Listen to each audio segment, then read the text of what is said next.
Ini dia guys, jagung manis. Ini base pertama guys. Ini base yang kedua, tengok di hujung sana.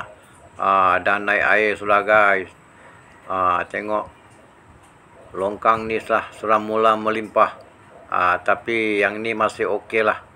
Yang base pertama ni. Ini usia dia sudah 16 hari guys. Kita pantau tengok. Di sini masih okey lah guys. Sini masih tinggi lagi, jadi dia tak tenggelam air, cuma ada lopak sikit-sikit saja.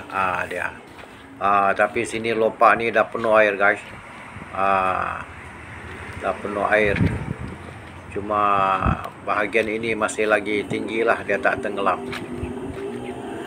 Coba anda lihat, air dah mula melimpah keluar ni guys. Dah penuh. Ini base kedua.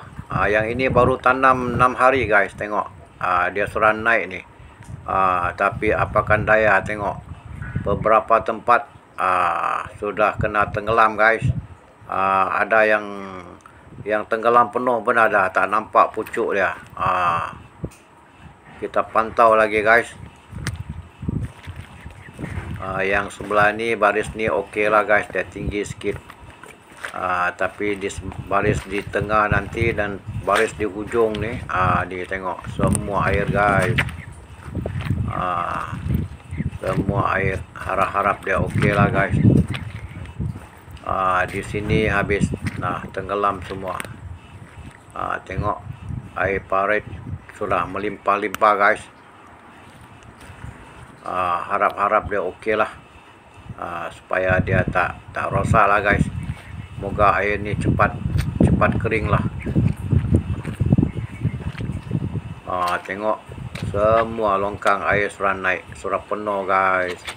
Harap-harap malam ni jangan lagi lah hujan.